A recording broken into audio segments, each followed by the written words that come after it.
ಅಲ್ಲ ಅಲ್ಲಿ ನಮ್ಗೆ ಅವ್ರಿಗೆ ಅಲ್ಲಿದ್ರೆ ಹೆಸರು ಮಂಜು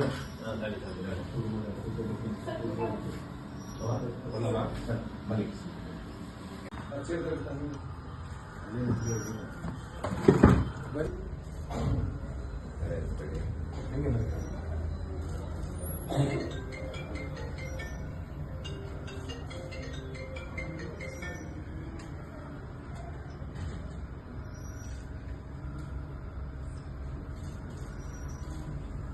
ಹೆಂಗೆ ಮುಖ ಕಾಣಲ್ಲ ಗೊತ್ತಲ್ಲ.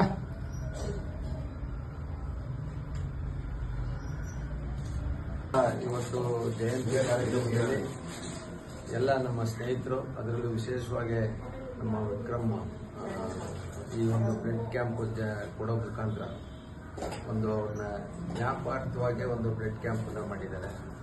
ಇದಕ್ಕೂ ಇಂಥ ಮಹಾನ್ ಪುಣ್ಯ ನಮ್ಮ ದೇಶ ಕಂಡ ಅಪ್ರತಿಮ ಹೋರಾಟಗಾರರು ಚಂದ್ರಬೋಸ್ ಅಂದರೆ ತಪ್ಪಾಗಲಾರದು. ಅವರು 1897 ಇಸ್ವಿಲಿ ಅವರು ಹುಟ್ಟಿ ಸುಮಾರು 1945 ಆಗಸ್ಟ್ ತಿಂಗಳಲ್ಲಿ ಅವರು ತೀರೋದು ವಿಮಾನ ಅಪಘಾತದಲ್ಲಿ ಅಂತ ಹೇಳ್ತಾರೆ. ಆದರೆ ಇವತ್ತಿನವರೆಗೂ ಅದರ ಬಗ್ಗೆ ಸರಿಯಾದ ಸ್ಪಷ್ಟ ಮಾಹಿತಿ ಇಲ್ಲ. ಮಹಾತ್ಮ ಗಾಂಧೀಜಿಯವರು ಬ್ರಿಟಿಷ್ನವ್ರ ವಿರುದ್ಧ ಅಹಿಂಸಾ ಮಾರ್ಗವಾಗಿ ಸ್ವಾತಂತ್ರ್ಯವನ್ನು ಪಡಿಬೇಕು ಅಂತ ಅವ್ರು ಏನು ಒಂದು ಕಡೆ ಹೋರಾಟ ಮಾಡಿದ್ರೆ, ಇವರು ಒಂದು ಅವ್ರಿಗೆ ತಕ್ಕವಾದ ಉತ್ತರವನ್ನು ಕೊಟ್ಟು ನಾವು ಕೆಚ್ಚದೆಯ ಹೋರಾಟಗಾರರು, ನಮ್ಮ ದೇಶದ ಪ್ರತಿಯೊಬ್ಬ ನಾಗರಿಕರು, ಸೈನಿಕರು ಮತ್ತು ಪ್ರಜೆಗಳು ಕೆಚ್ಚದೆಯ ಹೋರಾಟಗಾರರು ಅಂತೇಳಿ ಅವ್ರಿಗೆ ಅವರ ಶಸ್ತ್ರಕ್ಕೆ ಶಸ್ತ್ರವಾಗಿ ಸುಮಾರು ಅವರು ಅವತ್ತಿನ ಕಾಲದಲ್ಲಿ, ಇವತ್ತು ಒಂದು ದೇಶದಲ್ಲಿ ಒಂದು ಸಂಘಟನೆ ಮಾಡಿ ಒಂದು ಸೈನ್ಯವನ್ನು ಕಟ್ಟಕ್ಕೆ ಸಾಧ್ಯ ಆಗಲ್ಲ. ಅಂಥದ್ರಲ್ಲಿ ಸ್ವಾತಂತ್ರ್ಯ ಇಲ್ಲದೇ ಇದ್ದಾಗ ವೈಯಕ್ತಿಕವಾಗಿ ಒಂದು ಇಂಡಿಯನ್ ನ್ಯಾಷನಲ್ ಆರ್ಮಿ ಅಂತೇಳಿ ಅವರು ಒಂದು ಯುದ್ಧ ಮಾಡುವಂಥ ಶಕ್ತಿನೇ ಹುಟ್ಟಾಕಿ ಅವತ್ತಿನ ದಿನ ನಮಗೆ ಹೋರಾಟ ಮಾಡಿದ್ರು. ಅವರು ಒಂದು ಸ್ಲೋಗನ್ನು ಜೈ ಹಿಂದ್ ಅಂತ ಅನ್ನೋ ಸ್ಲೋಗನ್ನ ಇಟ್ಕೊಂಡು ಹೋರಾಟ ಮಾಡಿ ಅವರು ಬ್ರಿಟಿಷ್ನವರ ಉತ್ತರಕ್ಕೆ ತಕ್ಕ ಉತ್ತರವನ್ನು ಕೊಟ್ಟು ಹೋರಾಟ ಮಾಡಿ ನಾವು ಸ್ವಾತಂತ್ರ್ಯವನ್ನು ಪಡಿಬೇಕು ಅಂತೇಳಿ ಅಹಿಂಸಾ ಮಾರ್ಗವಾಗಿ ನಾವು ಹೋಗಿದ್ರೆ ಇನ್ನೂ ಎಷ್ಟು ವರ್ಷ ಆಗಿದ್ರು ಅವರು ಕೊಡ್ತಿರ್ಲಿಲ್ಲ. ಅವ್ರಿಗೆ ಸರಿಯಾದ ಉತ್ತರವನ್ನು ಕೊಟ್ಟು ರಕ್ತಕ್ಕೆ ರಕ್ತ ಅನ್ನೋ ಉತ್ತರವನ್ನು ಕೊಟ್ಟು ಅಷ್ಟೆಲ್ಲ ಮಾಡಿದ್ದು ಕೊನೆಗೆ ಬ್ರಿಟಿಷ್ನವರು ನಮ್ಮ ದೇಶ ಬಿಟ್ಟು ಹೋಗಿ ನಮಗೆಲ್ಲ ಸ್ವಾತಂತ್ರ್ಯ ಕೊಡುವಂಥದ್ದು ಪ್ರಮುಖ ಪಾತ್ರ ವಹಿಸಿದ್ದಾರೆ.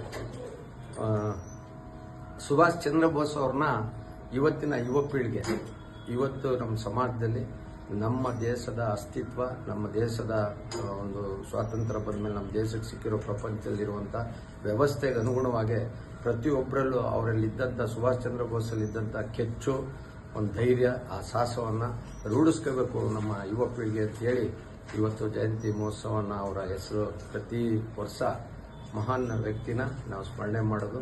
ಅದರಲ್ಲೂ ವಿಶೇಷವಾಗಿ ಒಂದು ರಕ್ತದಾನ ಮಾಡೋ ಮುಖಾಂತರ ಒಂದು ಶಿಬಿರವನ್ನು ಮಾಡ್ತಾ ಇರೋದ್ರಿಂದ ಎಲ್ಲ ರಕ್ತ ಶಿಬಿರಾರ್ಥಿಗಳಿಗೆ ನಾನು ಅಭಿನಂದಿಸಿ ಅವರ ಒಂದು ಸಿದ್ಧಾಂತ, ತತ್ವ, ಅವರ ವಿಷನ್ನು ನಮ್ಮ ದೇಶದ ಯುವ ಪೀಳಿಗೆ ಬರಲಿ ಅಂತೇಳಿ ನಾನು ಆಶಿಸ್ತಾ ನಾನು ಮಾತು ಮುಗಿಸ್ತೀನಿ. ಜೈ ಹಿಂದ್, ಜೈ ಕರ್ನಾಟಕ. ನಮ್ಮ ಸುಭಾಷ್ ಚಂದ್ರ ಬೋಸ್ ಅವರು ಹೇಳಿದಂಥದ್ದು ತೂಂದೋ ಮೈ ಆಜಾದಿ ದುಂಗ ಅಂತೇಳಿ, ನೀನು ರಕ್ತ ಕೊಟ್ಟರು ನಾನು ನಿನಗೆ ಸ್ವತಂತ್ರ ಕೊಡಿಸ್ತೇನೆ ಅಂತ ಹೇಳಿದಂಥ ಏಕೈಕ ವ್ಯಕ್ತಿಯವರು. ಅವರ ಸ್ವತಂತ್ರ ಇಲ್ಲದಿದ್ರು ಕೂಡ 25,000ಕ್ಕೂ ಹೆಚ್ಚು ಸೈನಿಕರನ್ನ ತನ್ನ ಒಂದು ಶಕ್ತಿನಲ್ಲೇ ತಾನೇ ಒಂದು ಉತ್ಪತ್ತಿ ಮಾಡಿದಂತಹ ಆಹಾರದಲ್ಲಿ ಅದನ್ನು ಕೊಟ್ಟಂತ ಎಕ್ವಿಪ್ಮೆಂಟ್ಸ್ ಗಳ ಅಥವಾ ವೆಪನ್ಸ್ ಗಳನ್ನ ತಯಾರು ಮಾಡಿ ಒಂದು ಇಂಡಿಯನ್ ಆರ್ಮಿನ ತಯಾರು ಮಾಡಿದಂತ ವ್ಯಕ್ತಿಯವರು. ಇವತ್ತು 128ನೇ ಒಂದು ಜಯಂತಿನ ಆಚರಿಸುವಂತ ಬಹಳ ಸಂತೋಷ.